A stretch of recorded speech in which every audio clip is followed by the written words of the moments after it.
This episode of Android Authority is brought to you by Carbonite. Go to carbonite.com and use the promo code AUTHORITY for a free trial.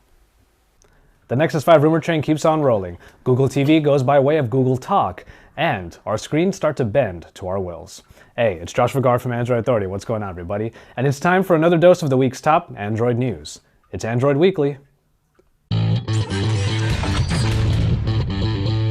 In what was a pretty quick confirmation of all the rumors we had last week, Samsung just went ahead and announced the Galaxy Round, a 5.7-inch screen device that has a flexible display. This is a brand new line for Samsung that looks to really take advantage of that curve. Sporting a 5.7-inch OLED display, this phone is also packing a 2.3 GHz Exynos quad-core processor and 3 GB of RAM. One of the features that we have seen regarding the phone's curves is a quick glance screen that appears when you tilt the phone to your face. Initial reports state that the phone's curve does make the phone very comfortable in the hand, which will be one of its main selling points. However, not to be outdone, LG announced that their plastic-based flexible displays have gone into production. Their version of a display with a curve goes from top to bottom instead of side to side like Samsung's screen, and it comes in at 6 inches, 0.44 millimeters thick, and weighs 7.2 grams. While we don't know any more details about the smartphone that this screen will go on, nor the timetable of its release, Reuters reported that the LG's iteration will launch in November.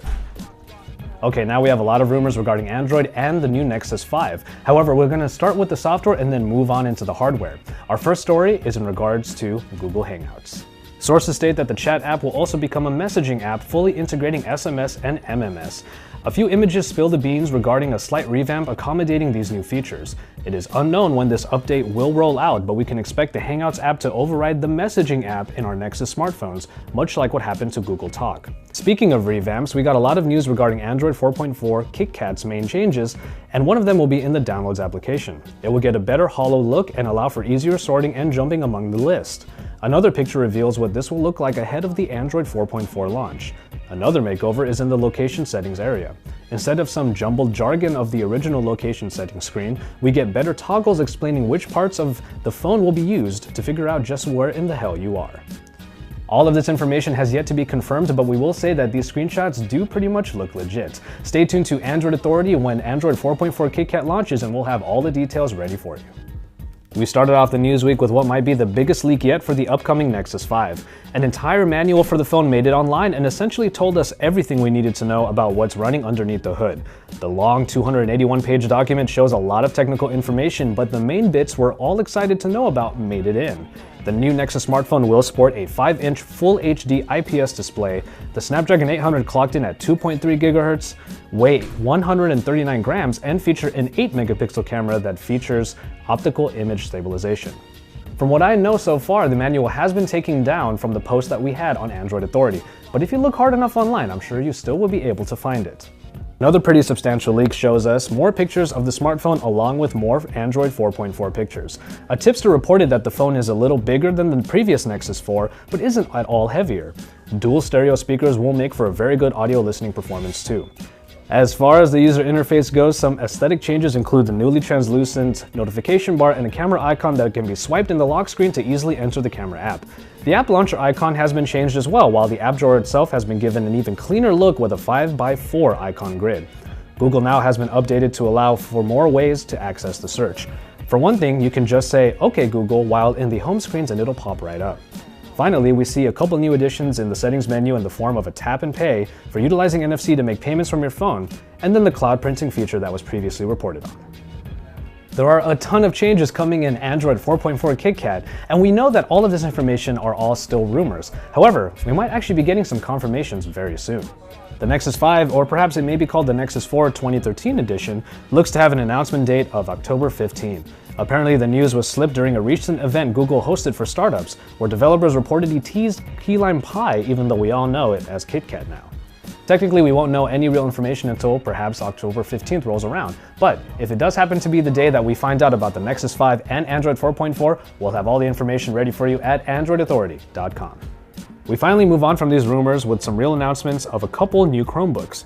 HP, squarely putting itself into the Google game, unveiled their Chromebook 11. This is a wallet-friendly laptop coming in at just $279 while still sporting some good specifications. Acer had their own Chromebook in the wings, and they made sure to put their price point below that of HP. Acer's C720 Chromebook also has an 11.6-inch display but comes with a Haswell-powered Intel processor, lending it to a possible battery life of over 8 hours. Pre-orders for both of these Chromebooks are already available. Now we move to Sony with the announcement of their own mini-esque offering. The Xperia Z1F, that's a lowercase f, became official in Japan this week and is quite literally the smaller version of the powerful Xperia Z1, as it is still an aluminum and glass-clad smartphone. With a 4.3-inch 720p display, we have a much more accessible phone for the general user but no lack of power. The Z1F will sport the Snapdragon 800 processor and 2GB of RAM along with the same great 20.7-megapixel camera of the original.